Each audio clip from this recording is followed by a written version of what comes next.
ഈശോമിശിഹായ്ക്ക് സ്തുതിയായിരിക്കട്ടെ. സങ്കീർത്തനങ്ങൾ 73 അധ്യായം 26 തിരുവചനം. എൻ്റെ ശരീരവും മനസ്സും ക്ഷീണിച്ചു പോയേക്കാം, എന്നാൽ ദൈവമാണ് എൻ്റെ ബലം, അവിടുന്നാണ് എന്നേക്കുമുള്ള എൻ്റെ ഓഹരി. പ്രിയപ്പെട്ടവരെ, ഈ കാൽവരി യാത്രയിൽ നമ്മൾ കണ്ടുപഠിക്കേണ്ട ഏറ്റവും മനോഹരമായ ഈ വചനത്തിന്റെ ശക്തിയുടെ ജീവിതം ഈശോ തന്നെയാണ്. എന്ത് തകർന്നടിഞ്ഞു പോയൊരു മനുഷ്യനാണല്ലേ.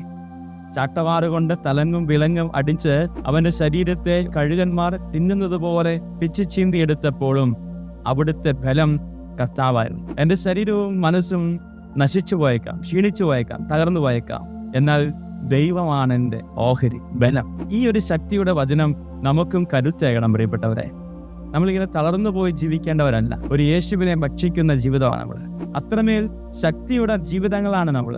അങ്ങനെയെങ്കിൽ കൊച്ചു കൊച്ചു കാര്യങ്ങളിൽ നമ്മുടെ ജീവിതം തകർന്നു പോകരുത്. കൊച്ചു കൊച്ചു സങ്കടങ്ങളുടെ മേൽ നമ്മുടെ ജീവിതം നിരാശയിലേക്ക് പോകരുത്.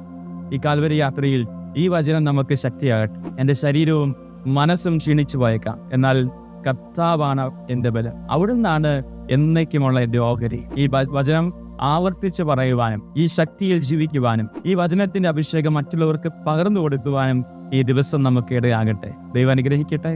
ആമേൻ.